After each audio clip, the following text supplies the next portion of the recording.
নমস্কার বন্ধুরা, তোমাদের সবাইকে স্বাগত জানাই। আজকে আমি বানিয়ে দেখাবো ভেজ চপ রেসিপি। এটা অনেক দিন ধরেই ডিমান্ড ছিল যে কী করে বানাতে হয়, সেই জন্য আমি দেখাচ্ছি। তো প্রথমে আমি কি করব, এখানে 3টে আলু বা তোমরা চাইলে 4টে আলু, মানে কতটা পরিমাণ চপ করবে তার উপর ডিপেন্ড করছে। আলুগুলোকে ছাড়িয়ে খুব ভালো করে ধুয়ে নিতে হবে।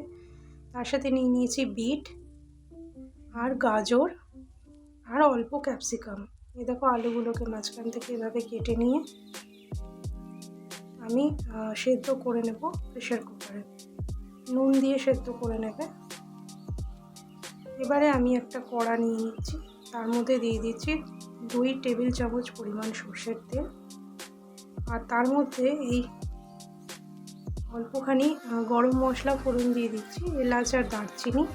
আর তার মধ্যে এই সেদ্ধ করা আলু, গাজর আর বিটটা দিয়ে দিয়েছি। এবারে আমি একটু রসুন কুচি আর অল্প ক্যাপসিকাম এর মধ্যে অ্যাড করে দেব, আর অল্প আদাও গ্রেট করে নিচ্ছি।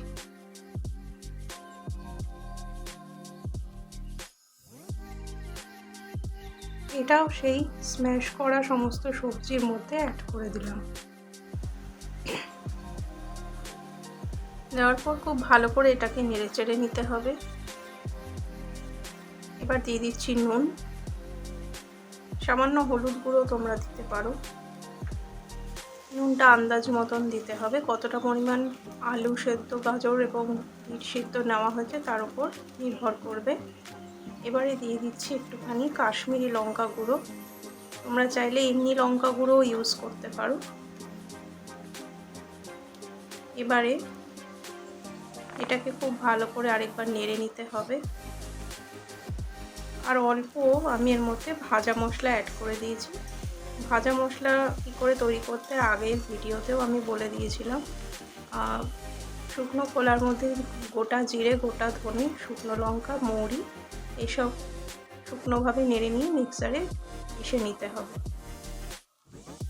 দেখো আমার মিশ্রণটা মোটামুটি রেডি হয়ে গেছে। এবার ভাজা মশলাটা দিয়ে দিচ্ছি 1 থেকে 2 টেবিল চামচ পরিমাণ, খুব বেশি দেওয়ার দরকার নেই।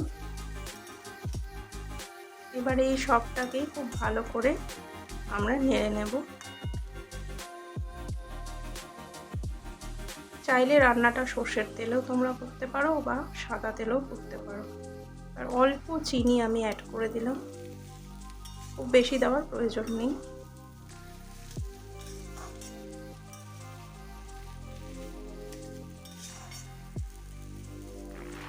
এবারে চপটাকে কি করে গড়বো সেইটা তোমাদের দেখাচ্ছি।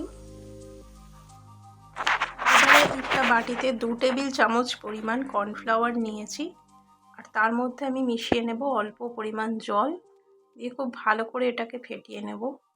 আমি এক্ষেত্রে পুরামেটের কর্নফ্লাওয়ার ইউজ করেছি, আর ব্রেড ক্রাম্বও পুরামেটেরই ইউজ করেছি।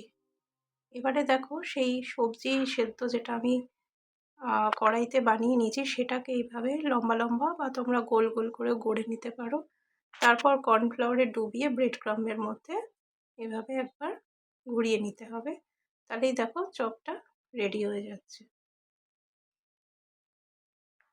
এবার একটা কড়াইতে সাদা তেল নিয়ে নিয়েছি, চাইলে সর্ষের তেলও নিতে পারো।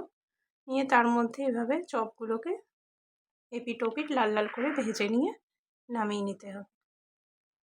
দেখো আমার ভাজা কমপ্লিট, এইভাবেই তৈরি হয়ে যাচ্ছে ভেজ চপ। ভিডিওটি দেখার জন্য অনেক ধন্যবাদ। তবে অল্প পেঁয়াজ কুচি, শসা কুচি আর টমেটো সস বা কাসুন্দির সাথে তোমরা পরিবেশন করতে পারো ভেজ চপ। Thank you.